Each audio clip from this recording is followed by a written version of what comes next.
Cuando las luces del día desaparecen, el bar enciende las suyas. Son unas lucecitas que dejan ver las siluetas de la gente como sombras encarnadas.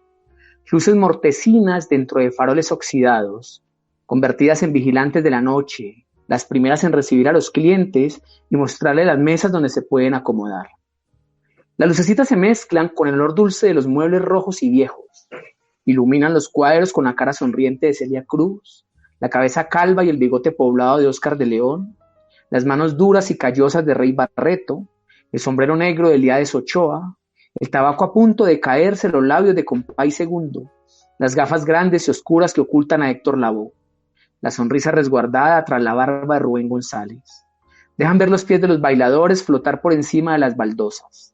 Dejan ver a las mujeres colgadas de los cuellos de los hombres, dormidas con Rain de la Brooklyn Sounds. Y dejan ver a los hombres arrullar el sueño de las mujeres. Dejan ver a los músicos acomodar los instrumentos porque hoy tocarán aquí, encima de una tarima de madera vieja. Afinan las congas, los tambores y la campana del timbal. Las trompetas y el trombón suenan mansos como para no molestar la música que sigue plácida. Dejan ver al tipo bajito y vestido de blanco rasgar un güiro con un tenedor de 3 puntas. Le saca un sonido arrastrado que se funde con la melodía de Mi Jaragual de Ismael Rivera.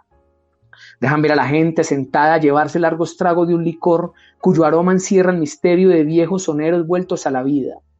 Ellos la levantan de los muebles y la jalan. La hacen bailar un tas, tas, tas, tas, tas, como si tocaran la puerta de dioses africanos.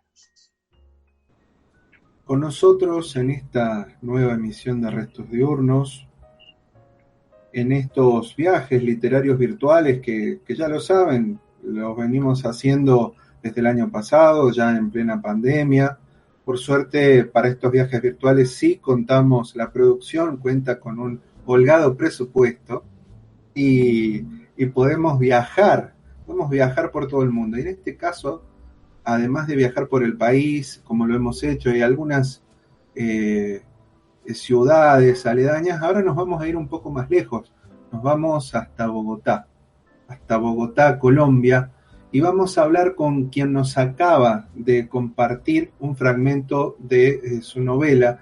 Hablamos de Jerónimo García Riaño y le damos la bienvenida. ¿Cómo estás?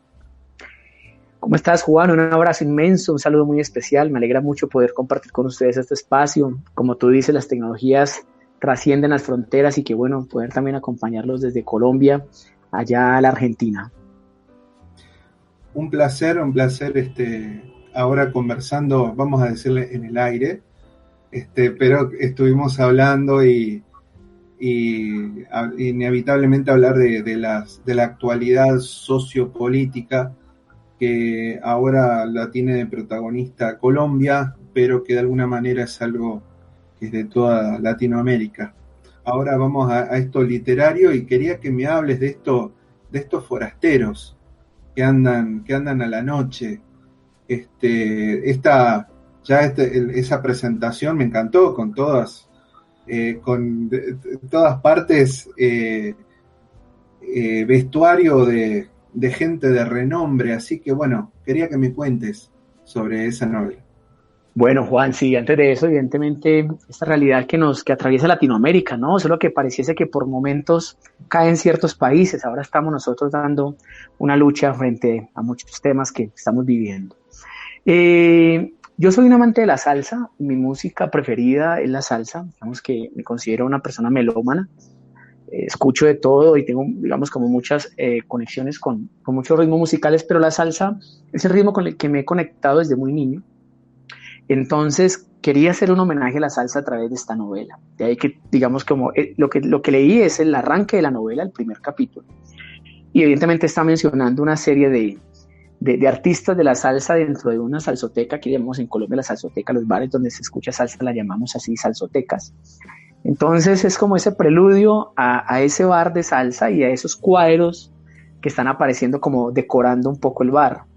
Y la novela la salsa es como la banda sonora o la cortina musical que tiene esta novela llamada La Noche de los Forasteros, como lo estabas mencionando.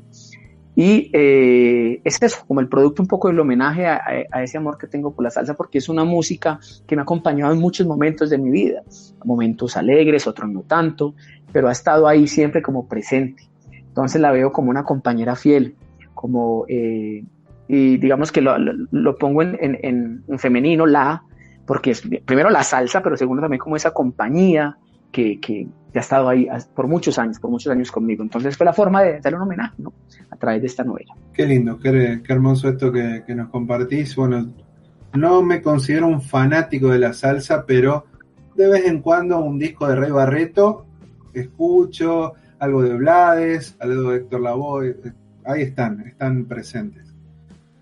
Así que mientras te escucho con ese entusiasmo, que por supuesto no he leído la novela, pero todas las ganas, sobre todo en ese inicio de que lo podamos compartir. Y bueno, ya que me mencionás esto de que te acompaña de niño la salsa, y bueno, seguramente esta cuestión literaria también, me gustaría que me cuentes algo de Armenia, algo del departamento de Quindío, que de ahí sos, ¿verdad? Y bueno, a ver, quiero conocer ese recorrido. Me gustaría que vayamos un poquito, lo vamos a hacer medio ahí bailando un poquito, porque ya me gustó en ese trazado literario musical, así que te escucho. Juan, me alegra mucho que me preguntes sobre Armenia y eso, digamos que es una conexión muy especial. A ver, yo nací acá en Bogotá, pero desde muy niño, desde que tenía 1 año, mis padres me llevaron a vivir a esta región. Esta región se reconoce en Colombia como el eje cafetero y digamos, es una región turística. Y Armenia el eje cafetero son 3 departamentos y Armenia es la capital de uno de ellos, que se llama Quindío. Yo viví allá hasta los 24 años, más o menos 25, y de ese tiempo para acá vivo en Bogotá. Ya también hace un rato, estoy 18 años viviendo en Bogotá. Y Armenia es ese paso histórico, digamos, para mí, ¿no? Ya he perdido mucho el acento de la región, pero lo que sí queda con uno es la historia, lo vivido, la niñez, los barrios y los bares de salsa recorridos. Esta historia de La Noche de los Forasteros y una novela que tengo antes, que se llama El Día de los Dos Goles, son historias que recreo en parte en esta ciudad. Sobre todo la primera, El Día de los Dos Goles. Casi que le hago un homenaje y pongo ahí al barrio Los Álamos, que fue donde crecí. Pero esta segunda novela, La Noche de los Forasteros, la que estamos hablando, tiene unos diferentes elementos, digamos, que configuran la ciudad, aunque no la menciono, pero sí, por supuesto, extrae cosas de allí. Y Armenia es una ciudad muy pequeña, es una ciudad, no sé, 500,000 habitantes, que digamos, cuando yo voy a Armenia, me encuentro con mi historia. Entonces yo empiezo a decir, aquí hice esto, aquí jugué, aquí... Y entonces es lindo encontrarse con eso, porque es encontrarse uno mismo allí, aunque uno ya no pertenezca a ese espacio. Y el protagonista de esta novela, Juan, se llama Andrés, el de La Noche de los Forasteros, tiene algo similar, y es, él vive fuera del país, regresa a Colombia, y cuando regresa a Colombia, por un motivo especial, empieza a recordar lo que era él en Colombia. Lo que él, digamos, entonces claro, también se encuentra con él mismo, cosa que seguramente uno olvida cuando está a veces por fuera, pero el retorno siempre es un retorno al encuentro. Entonces esa es Armenia, reitero, una ciudad muy pequeña, pero el departamento del Quindío es un departamento muy verde, lleno de verde. Y digamos que está como acompañado de una serie de pueblos pequeñitos que se han vuelto, reitero, muy turísticos, y la gente, solo del país, sino del exterior, han visitado. Entonces nada, eso como para contar un poco alrededor de Armenia y de ese origen, el cual también me inspira de alguna manera para escribir un poco alrededor de estos textos. Contame, Jero, ¿te puedo decir Jero o Jerónimo siempre? Oh, por supuesto, Jero, está perfecto, claro que sí. Bárbaro. Contame, Jero, ¿qué autores te acompañaron de chico ahí en Armenia? Si tal vez ibas a la biblioteca, si en tu casa había una biblioteca propia, si vos tenías curiosidad y qué sé yo, había alguien que te regalaba libros, contame eso. Bueno, mi padre era un gran lector, y recuerdo de niño ver sus bibliotecas atiborradas de libros, por supuesto. Y recuerdo los lomos de algunos libros, ¿no? Que a mi altura de 6 7 años, pues uno es petizo, pequeñito, y alcanzaba uno como a encontrarse unos lomitos, unos lomos de frente. Me gustaban los colores de esos lomos. Y mi papá procuró siempre, de alguna manera, como pasarme la tradición de la lectura, de su lectura, ¿no?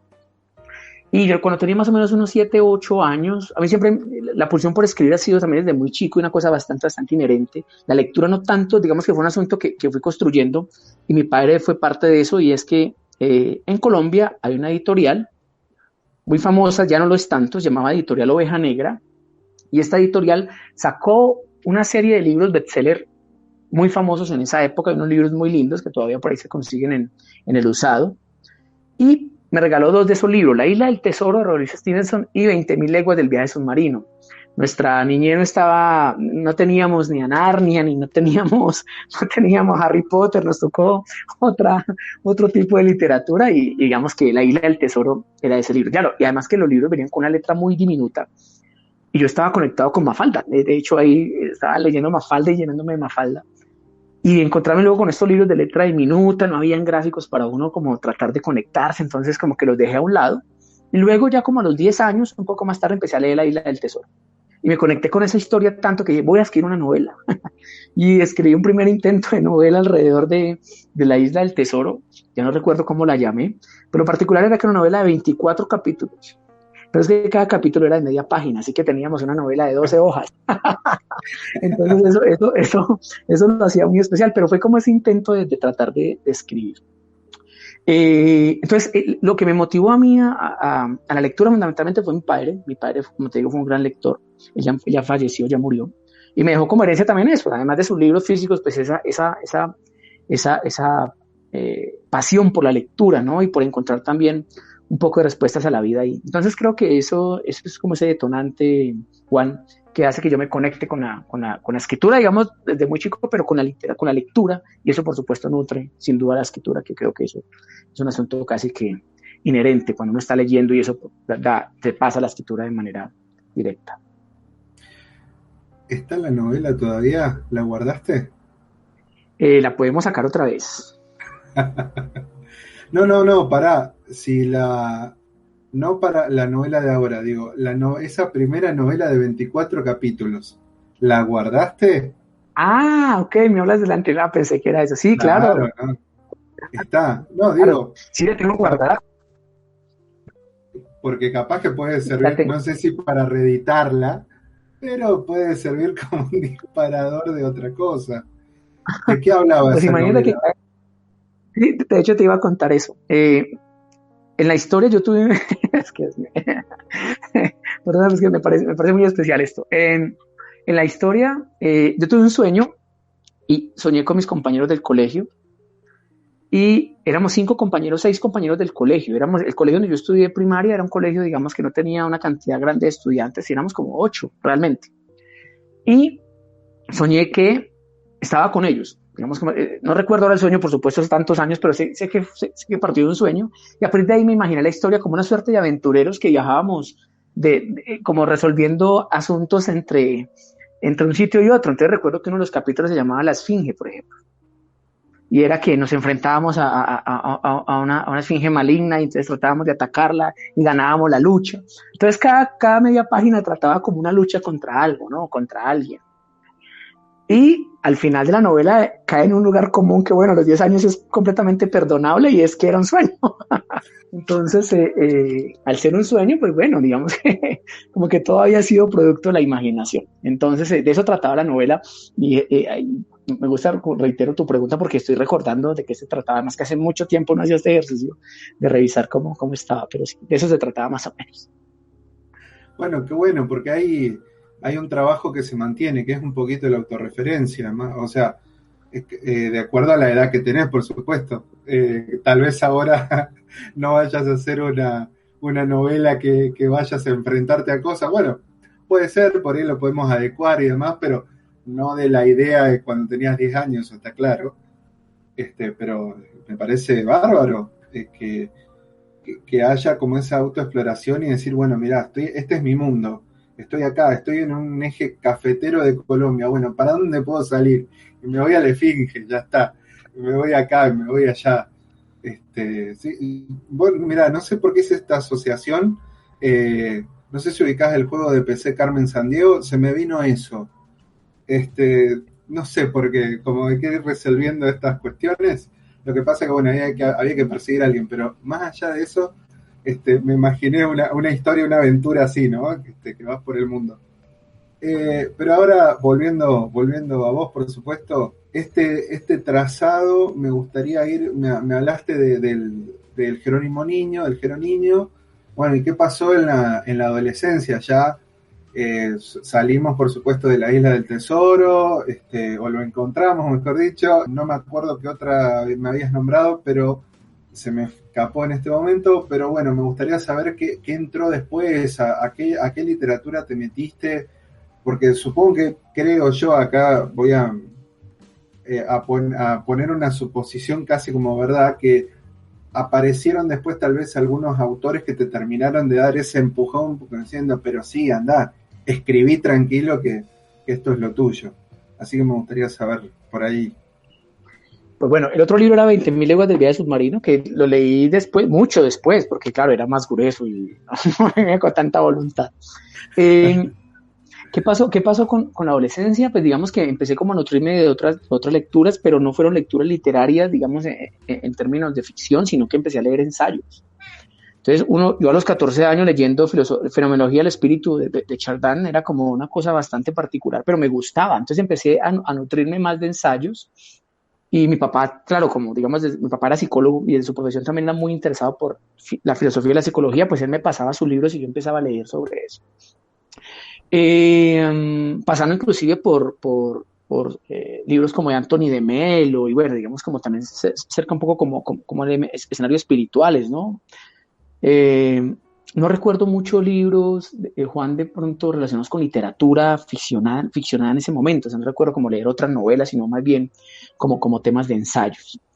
Sin embargo, todo eso iba nutriendo la pulsión, es decir, yo no escribía como lo hago ahora con un poco más como de constancia, sino que escribía en la medida que iban apareciendo las ideas. Eso podía pasar 1 año, 2, 6 meses. Entonces, digamos que en ese sentido no era un asunto común. Ya más adelante lo convierto en oficio, pero no es un asunto común. Entonces, creo que mis lecturas eran lo que iba apareciendo y como esa necesidad de leer ensayos, mucho ensayo. Luego la novela y luego el cuento, porque es que si bien lo que estamos hablando de una novela hoy, Juan, como que mi intención y mi gusto está más en el cuento, ¿no? Yo creo que me considero un poco más cuentista que novelista en función de lo que uno también empieza a explorar como autor. Entonces, como que yo, a pesar de eso, el cuento lo dejé relegado y luego empecé a leer más cuentos y más cuentos y más cuentos y ya me fui conectando con el género, de alguna manera. Pero eso, reitero, pasa después de la adolescencia. Creo que en mi adolescencia Juan estuvo en 2 cosas: la salsa, porque tragué salsa toda la que pude en mi adolescencia, y estos libros relacionados con más ensayos que literatura, digamos, ficcionada. Bueno, quiero ver para dentro de poco, quiero ver que subido a alguna página de comunidad científica, alguna especie de artículo que diga entre la filosofía y la salsoteca, un estudio, una cosa así podría ser, ¿no? Y hacer una fusión ahí bastante importante, no sé qué te parece. Me estás dando ideas. Me estás dando ideas para centrarme a escribir algo frente a eso. Sí, mira, y hay una relación importante entre filosofía y salsa, y sobre todo la forma en que la salsa te convierte en resistencia de alguna manera y también en manifestación vital. A ver, tú ahora hablabas de Rubén Blades. Mira lo mágico de esto. Rubén Blades tiene canciones de denuncia muy fuertes, como Plantación Adentro, por ejemplo, ¿no? Y cómo matan a una persona a palo. Digamos que eso narra la historia de Plantación Adentro. Pero tú te estás bailando esa canción, te la estás gozando. O sea, esa canción tan fuerte que está manifestando la muerte de alguien que era esclavo y demás, la estás bailando, o sea, estás bailando con la muerte de alguna manera. Es una cosa extraña que en ese sentido podría hacerse un análisis un poco más profundo, buscar autores y generar un artículo de esa idea. Me estás dando la idea, me gusta, esa me gusta. Bien, buenísimo que se pueda dar ideas. Bueno, en este trazado que estamos haciendo musical, literario, ahí me hablaste que ya entraste al cuento y ahí, por supuesto, entraste como a nutrirte más de esas lecturas propias, más allá del gusto, por supuesto, supongo que de alguna manera para perfeccionarte y demás. ¿A quiénes considerás todavía, a quiénes relees, a quiénes tenés ahí en la mesa de luz, en la biblioteca dando vueltas y capaz que volvés a ese cuento porque es una autora o un autor que te llega y te sigue llegando? Latinoamérica ha sido, yo creo que más cuentista que novelista en tradición. ¿Qué es lo que ocurre? Que las editoriales, digamos, españolas, de alguna manera le dicen a uno, no, escriba novela para publicarlo. Entonces muchos escritores han transitado hacia la novela buscando que los publiquen. Pero yo creo que Latinoamérica ha sido más cuentista que novelista. Y las editoriales independientes también han apostado a eso. Incluso hay algunas editoriales como Planeta, por lo menos acá en Colombia, ya empiezan a publicar cuentistas, que antes eso no estaba pasando, hasta poetas. En ese sentido, te menciono Julio Ramón Ribeiro. Sin duda creo que es de los mejores cuentistas que hay en Latinoamérica. Julio Cortázar, que también digamos es de mis preferidos. Otro argentino que es de mis afectos gigantes, Abelardo Castillo. Creo que esa cuentística de este hombre es maravillosa. Samantha Schweblin, que digamos es contemporaneidad también. Mariana Enríquez. Acá en Colombia hay un cuentista también muy especial que es Evelio Rosero, que es un escritor que también ha ganado, pues ya tiene una trayectoria importante, pero su literatura es muy cercana, inclusive siento yo, en la forma de escribir a Gabriel García Márquez, ¿no? Sin compararlos pero sí hay una intención que tal vez yo denoto ahí, que es mi mirada, otro dirá que no, pero es mi mirada. Bueno, te nombro esos, digamos, como entradas, los que trato de recordar, pero pues la lista, sin duda larga. Ahora, escritores contemporáneos, menciono a los colombianos, David Betancourt, radicado en México, un gran cuentista que utiliza el humor como base de su construcción literaria. Andrés Mauricio Muñoz, Pilar Quintana, a ver quién más se me va por ahí, Orlando Echeverry, Benedetti, bueno, y ahí te nombré Paul Brito, estoy nombrando como algunos que tal vez de pronto no son reconocidos en otro lado, pero que en Colombia han generado un nombre literario. Pero digamos que esos esos y esas, también. Pero en ese sentido ha sido como un poco ese aporte, ¿no? Y ya un poco más clásicos, pero O. Henry, por ejemplo, me parece maravilloso. Hace poco me volví a encontrar con los cuentos de Mark Twain. Uf, una cosa mágica. Entonces creo que por ahí va el asunto.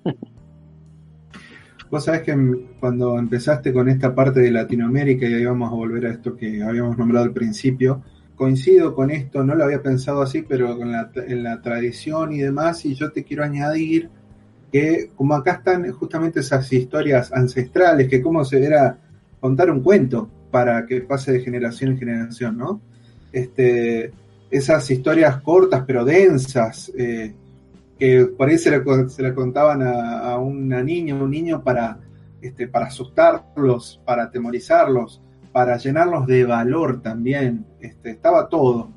Me acuerdo de Quiroga, por ejemplo, Horacio Quiroga, gran cuentista, y en todos estos cuentos lo voy a traer a esta realidad que quiero que me des un poquito, aprovechando que vos estás ahí, tu perspectiva de esto que está pasando en Colombia, porque hay cuentos que se están contando que sabemos que no son la verdad, por más que quieran empezar a machacar. Entonces, bueno, me gustaría que me cuentes un poco, desde tu visión, por supuesto, qué es lo que está pasando ahí últimamente. Colombia ha sido, digamos, lo pongo en este contexto como para tratar también de mostrarte que ahí Colombia ha sido un país que está sumergido en la violencia hace muchos años, más de 60 años sumergido en violencia de mucha índole, pues digamos que no hay cómo clasificarla, además que sería un ejercicio, me parece bastante aterrador clasificarlo, pero han habido respuestas literarias en función de eso, y esa respuesta literaria también ha sido una respuesta de alguna manera que transgrede como la norma y trata de conectarse un poco con la realidad que vivimos. Yo particularmente no le he puesto mucho en la literatura, en mi literatura o lo que he escrito no le apuesta mucho esa mirada sociopolítica, la guardo para mí, pero lo que sí sé es que hay autores como por ejemplo Daniel Ferreira, que ganó inclusive el premio Clarín en Buenos Aires ya hace un par de años. Él sí le apuesta a esa escritura basada en la violencia en el país, basada en esa estructura sociopolítica, ¿de acuerdo? Y eso creo que es importante en función de darle una mirada literaria a una realidad. Hay un escritor colombiano que yo admiro mucho, Oscar Godoy, que escribió una novela que se llama 11 días de noviembre. ¿Por qué se llama así la novela? Porque la novela narra, en el año 85 hubo la toma del Palacio de Justicia en Colombia, y a su vez hubo una tragedia natural que fue un volcán que estalló y terminó con una población. Y eso ocurrió en esos mismos 11 días. Entonces, el país se movía en esas dos situaciones y él pone literariamente a hablar a unos personajes en ese escenario. Entonces, también es una respuesta a ese otro. Pero acabo de recordar a Alonso Cueto, el escritor peruano, es una novela, ahora de verdad que se me escapa el nombre, que está relacionada con Perú y Fujimori y Montesinos. Entonces digamos que ahí también es una mirada un poco sociopolítica y es un personaje femenino que quiere de alguna manera matar a Montesinos. Es decir, esa es la apuesta. O sea, hay una estructura ahí también importante en ese escenario. Pero digamos, como para darte ejemplos frente a lo que ocurre, la literatura, digamos, en Colombia está como en ese escenario en que va y vuelve alrededor de la violencia. Digamos que algunos la apuestan a eso, otros no lo hacemos, que en mi caso, no porque no nos importa, sino porque nuestra apuesta estética y literaria es otra. Pero sí existen obras. Miguel Torres es un escritor ya, digamos que tiene una lectura bastante amplia y ha escrito sobre la historia de Jorge Luis Gaitán, un caudillo colombiano que murió a mediados del siglo pasado. Entonces, como que sí existe ese tipo de literatura en ese escenario y la mirada sociopolítica se ve sumergida ahí entre líneas, ¿no? Y va apareciendo en la medida que se vaya dando. Sin embargo, yo siento, tal vez, Juan, que la poesía ha sido quien está generando una apuesta un poco más amplia a esta mirada sociopolítica más que la narrativa. ¿En qué sentido? En que la poesía, por su estructura natural, permite generar una denuncia un poco más abierta que la que puede estar, oculta, por decirlo así, o entre líneas más bien de la narrativa. Estimado Jerónimo, bueno, contame si hay, ahora por supuesto estás disfrutando de esta novela y demás, pero yo quiero saber siempre si hay algo más, si hay un proyecto más, si hay otro libro dando vueltas, si hay cuentos, si hay una novela. ¿Hay algo dando vueltas o estás disfrutando el momento? Hay algo dando vueltas. De hecho, digamos que a título de, como en mi proyección, siempre he pensado, hago una novela, luego un libro de cuentos, una novela, un libro de cuentos. Entonces ahora estoy trabajando en un libro de cuentos que, digamos, está como en un proceso en borrador, como todo, y creería que en un par de años tal vez vea la luz. Entonces lo trabajamos, lo pulimos y ajustamos algunas cosas. Llevo algún tiempo como sin escribir en estos días porque también me estoy saboreando la novela, entonces como que he estado conectado con eso. Pero sí hay un proyecto de libro de cuentos que estoy trabajando y que, pues como te digo, yo creo que por ahí un par de años estará ya terminado para empezar a moverlo a ver qué pasa por ahí. Y tengo otra idea de novela, pero como te digo, como que trabajo así, me gusta trabajar como por proyectos. Entonces ya viene el libro de cuentos, luego volveré a mirar si hacemos la otra novela o qué. Entonces, querido Jerónimo García Riaño, ha sido un gusto conversar con vos sobre este trayecto musical de Salsoteca. Lo espero ese artículo, lo espero. Y bueno, todos los éxitos, a seguir saboreando, como dijiste, esta noche de los forasteros, y será hasta quién sabe la vez que te toque venir a Córdoba y conversamos ahí en el estudio de la radio. Por supuesto, esa invitación a Córdoba, claro que sí, la acepto de una vez, allá estaré en algún momento de la vida. Y bueno, a ti gracias por la invitación, Juan, un gusto acompañarte, gracias por las preguntas que me hiciste, me permitiste conectarme con muchos asuntos que ya no recordaba, como esa primera novela que escribí cuando tenía como 10 años, si es que se le puede llamar novela, porque bueno, es difícil a esa edad darle ese nombre, pero gracias de verdad por la invitación, un gusto nuevamente acompañarte y bueno, seguimos en este contacto especial por ahora por estos medios tecnológicos.